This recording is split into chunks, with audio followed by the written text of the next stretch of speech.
There is a campground at the edge of Olympic National Park in Washington state where families return every summer. They know the drive. They know which sites sit closest to the river. They know the sound the Quinault makes at night, that low, constant movement over stone that some people find useful for sleeping. The trail markers are green. The elevation at the main loop is roughly 500 feet. The restrooms are cleaned 3 times a week in peak season. There are picnic tables with bolted-down benches and fire rings with iron grates. And if you arrive on a Friday afternoon in July, you will have trouble finding a space. Families from Seattle and Portland and Olympia have been coming here for generations. Grandparents bring grandchildren to campsites they first visited as children. The loop road is paved. The ranger station opens at 8 in the morning. It is exactly the kind of place you have been to, or the kind of place you would go. And it is exactly the kind of place that 5 elders from 5 separate nations, in 5 separate parts of this country, none of them in communication with one another, described when they issued a warning that has never been satisfactorily explained.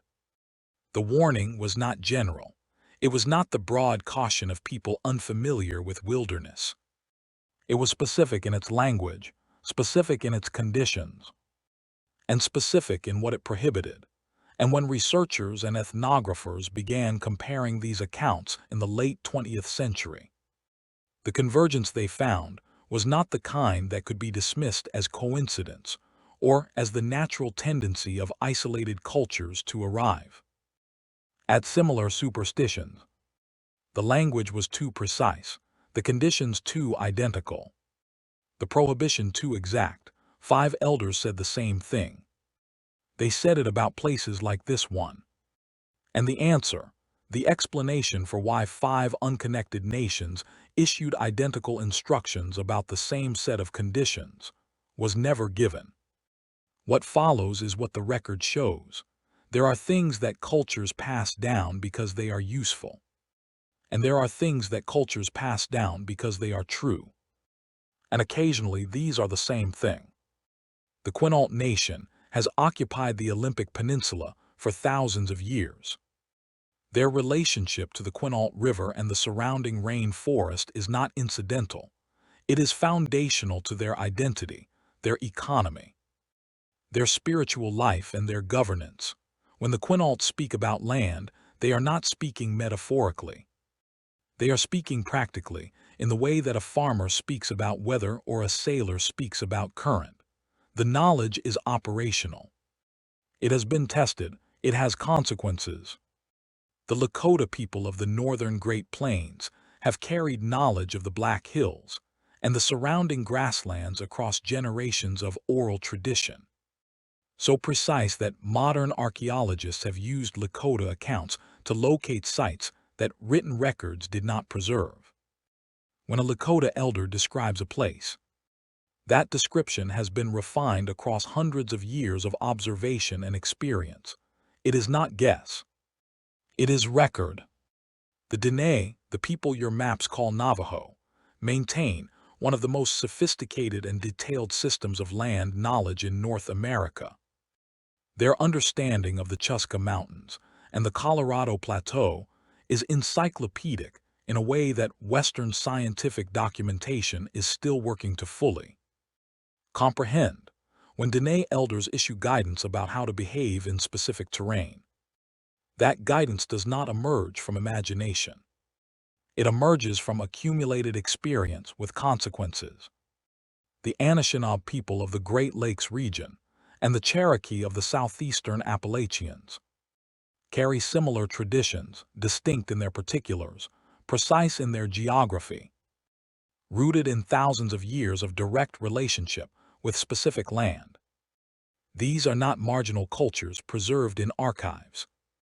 They are living nations with living knowledge systems. Their warnings are not mythology waiting to be decoded by outside scholars. They are instructions issued by people who knew what they were talking about. And 5 of their elders said the same thing. The warning in each case concerned the same set of conditions.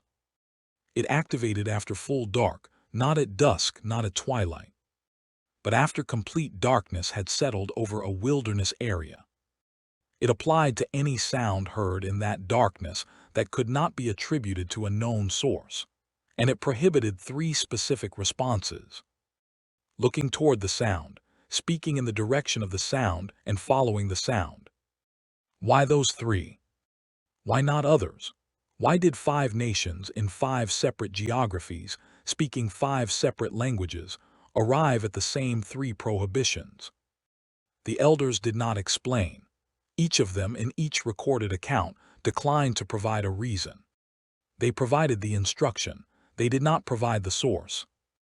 That is what makes this something other than folklore. Before this account continues to what researchers found when they began comparing these records, and before the final case. A 2019 incident in the Boundary Waters Quinault area of Minnesota, in which a search and rescue team filed a report that was subsequently classified under a federal wilderness incident category that did not officially exist until 2 years before the incident occurred. Consider whether you are willing to hear the rest of this. Some people are not. That is a reasonable position. For those who stay, what follows is documented. The first account comes from the Quinault Nation, and it concerns a stretch of the Olympic Peninsula that the Quinault have warned against since before any written record of those warnings exists. The upper forks of the Quinault River sit inside Olympic National Park, accessible by trail from the Quinault Rainforest Trailhead. The terrain is old-growth temperate rainforest, Sitka spruce, western red cedar, Douglas fir in stands that have not been cut. The canopy is dense enough that, on an overcast night, which describes most nights on the Olympic Peninsula between October and March, the darkness at ground level is complete. You cannot see your hand at arm's length. You navigate by sound. The Quinault prohibition concerns this area specifically after the autumn equinox. The warning was not a general caution about the forest. It identified a season, a time of day, and a behavior. After the equinox, after full dark in this terrain, do not follow sounds you cannot identify. Do not look toward them. Do not speak. This prohibition was documented by ethnographer Ronald Olson during his field work with the Quinault in the 1920s. And it appears again in interviews conducted by the University of Washington's American Indian Studies program in the 1970s.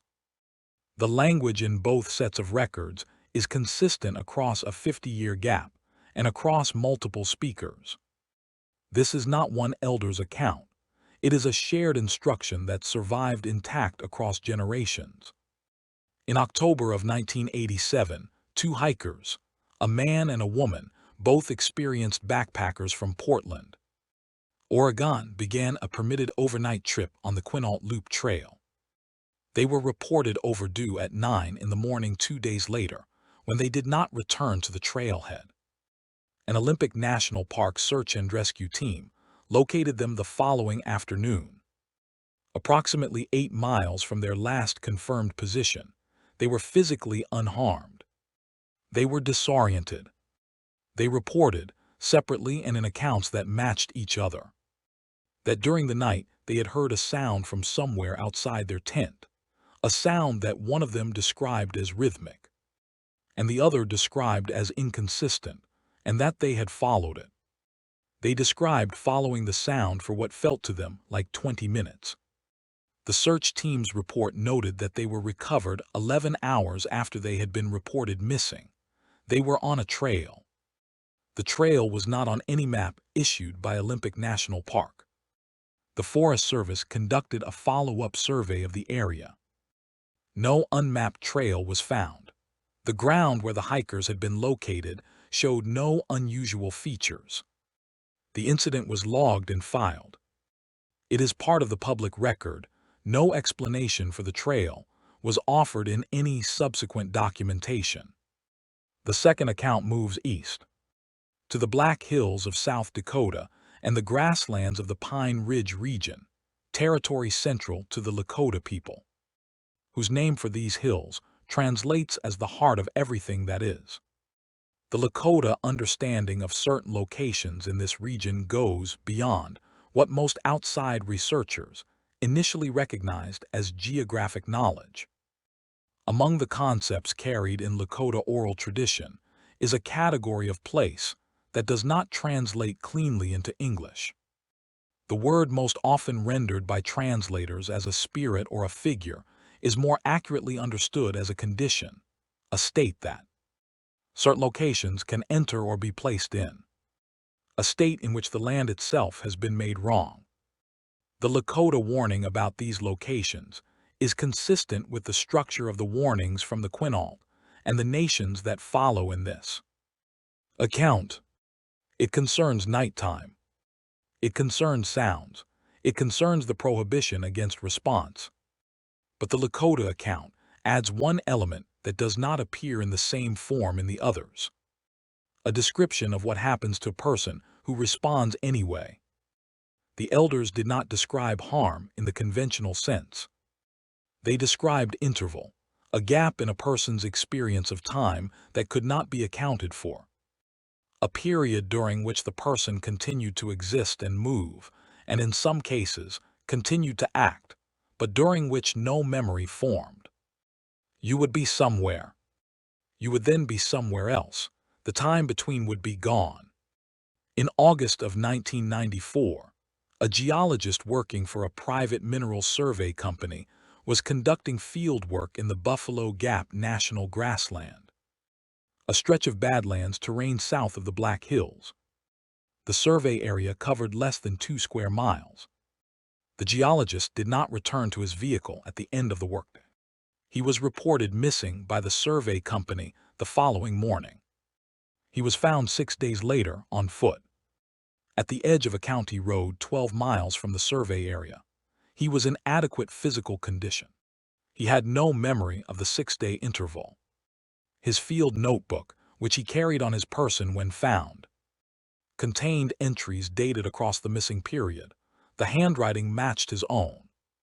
The content of those entries was described in the initial missing persons report as technical field notation. His family, who later requested access to the notebook through a civil inquiry, were informed that the notebook had been retained as part of the investigation. The investigation was closed without finding.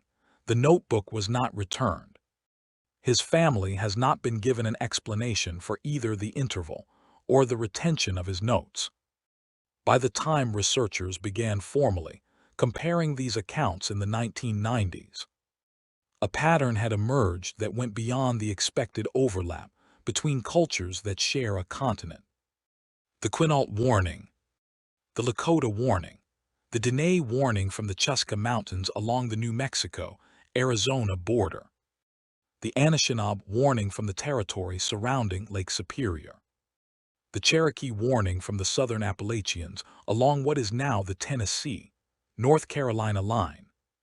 5 nations, 5 geographies, 5 separate bodies of oral tradition built across thousands of years of independent development. And in each case, the same 3 prohibitions. After full dark. In wilderness, do not look toward an unidentified sound. Do not speak toward it, do not follow it. The researchers who documented this convergence, primarily through the work of ethnographers affiliated with the Newberry Library's Darcy McNichol Center for American Indian and Indigenous Studies, were careful not to overstate what the pattern meant. They noted it. They recorded it. They did not explain it. What they did record was a single detail that had not previously been emphasized in any individual account. In each tradition, the warning was not framed as protection from something dangerous. The framing consistently across all 5 nations was different. The warning was about not completing something. The elders in each case described the prohibition in terms of a process that, once begun, could not be stopped. Looking toward the sound was not described as dangerous in itself. It was described as a first step. Speaking was a second step. Following was a third. What came after a third step was not described by any elder in any recorded account. They declined to describe it. They said only that once the third step was taken, the process could not be reversed. This framing, a sequence of steps rather than a single threat, does not resemble the structure of a warning about a predator. It does not resemble a warning about terrain. It resembles a warning about a mechanism, something that operates in stages, something that requires participation to complete. In 1971, an ethnographer named Teresa Smith conducted fieldwork with an Anishinaabe community in the Great Lakes region. During an interview with an elder, whose name does not appear in the published record at the elder's request, Smith asked directly why the prohibition existed, what it was protecting against. The elder said, "Naming calls. We were told not to call it." Smith's notes record that no further elaboration was offered. The interview moved to other subjects. The elder did not return to the statement, and Smith, in her published work, did not analyze it. She transcribed it and moved on, as if she understood that it did not require her commentary. It does not require commentary here either. The fourth account is the most formally documented of the five, because it entered the record not through an ethnographer's fieldwork, but through an official complaint filed with a law enforcement agency. In September of 2003, a family of four, a father, a mother, and two daughters, obtained a permitted camping spot in the Chuska Mountains on land administered by the Navajo Nation. The father was a schoolteacher from a town in the Gallup, McKinley County area. The family had camped in the region before. They were not inexperienced. On the second night of their trip, sometime after midnight, 3 members of the family, the father, the mother, and their older daughter, age 11, heard a sound outside their tent. The father described it in his written report as rhythmic. He described it as coming from a fixed point. He described it as unlike any animal sound he had previously encountered in this terrain. He wrote that he did not speak. He wrote that he did not look out of the tent. He wrote that his wife reached for his hand and held it, and that they lay still until the sound stopped, which it did. Approximately 40 minutes later by his watch, in the morning, the father noticed that his younger daughter, age 7, had slept through the event without waking. When he asked her about it, she said she had not heard anything. He asked her again, more specifically, describing the sound. She said she did not hear it. The father filed a formal incident report with the Navajo Nation Rangers. He filed it not because anything had physically happened to his family, but because he felt the record should exist. The Navajo Nation Ranger who took the report, whose name appears in the case index but not in this account, retired from the Rangers the following month. He had served for 19 years. No reason for his retirement was recorded in any document accessible through subsequent inquiry. The case number for the father's report appears in the Navajo Nation Rangers Incident Index. The file associated with that case number is listed as present in the archive. When researchers made a formal request to review the file, they were informed that the physical file could not be located. The case number exists. The file does not. The younger daughter, the one who heard nothing, was not re-interviewed in any subsequent inquiry. No one has explained why she did not hear what the rest of her family heard. No one has offered a hypothesis.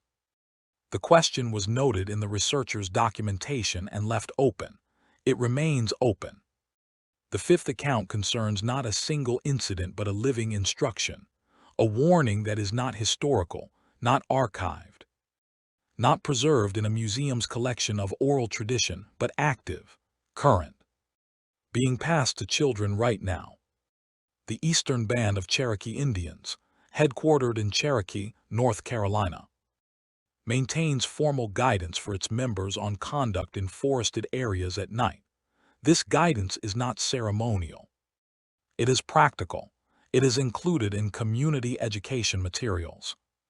It addresses, in specific language, the prohibition against responding to voices or sounds in wooded areas after dark that cannot be attributed to a known source.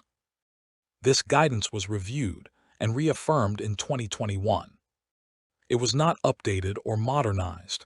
It did not need to be. The language it uses is the same language the Cherokee have used for this warning across recorded history, because the conditions it addresses have not changed.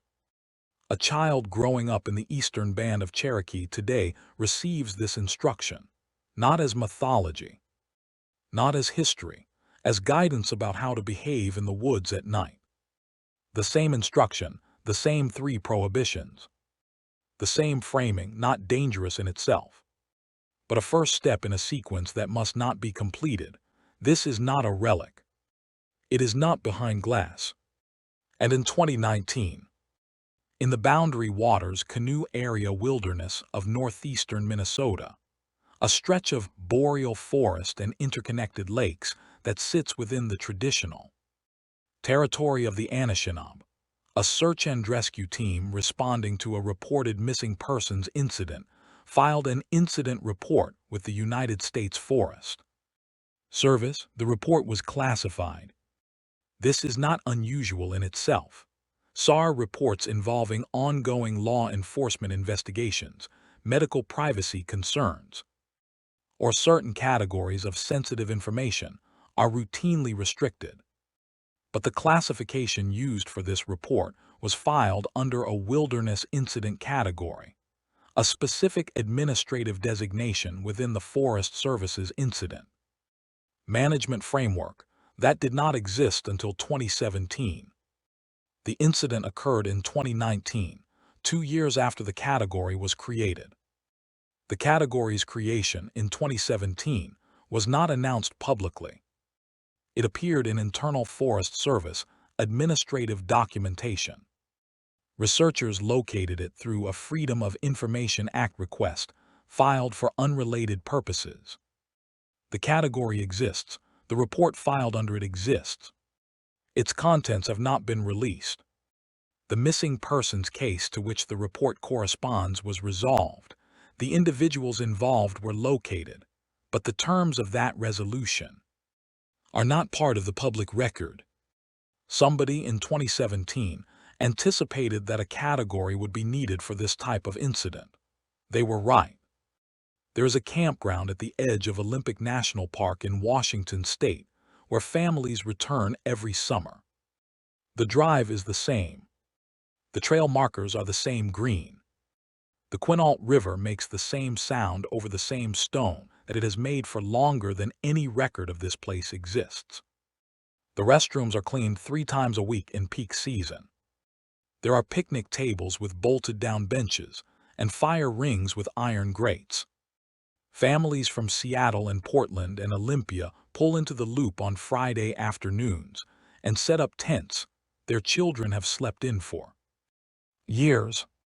All of that is still there. Nothing about it has changed. The Quinault warning is also still there. The Lakota warning is still there. The Dene warning, the Anishinaabe warning, the Cherokee warning, still active, still specific, still being passed down to people who live inside these territories and know this land in a way that no outsider has fully replicated. 5 elders in 5 nations said the same thing. They said it about places exactly like the campground where families sleep by the river in summer. They said it was not about avoiding something dangerous. They said it was about not completing something, a sequence, a process, a mechanism that requires 3 steps and cannot be stopped once the 3rd step is taken. They said, do not look toward the sound, do not speak toward it, do not follow it. They did not say what comes after. They were asked. In each recorded account, they were asked what the 3rd step leads to. In each case, they declined to answer. Not because they did not know. The researchers who documented these accounts noted, uniformly, that the elders who declined to answer did not appear uncertain. They appeared to have made a decision about What should not be said? The Anishinaabe elders' words are the closest any of them came to an explanation. Naming calls. We were told not to call it, on a Friday night in July. In a campground along the Quinault River, the families settle. The fire rings cool, the children sleep. The river moves over stone in the dark, the way it always has. The sound it makes is constant and familiar. And somewhere beyond the tree line, in the part of the night where the canopy closes and the trail markers stop, and the map runs out, there is a sound that is not the river. 5 elders agreed on this. They agreed on what not to do when you hear it. They did not agree to tell us why.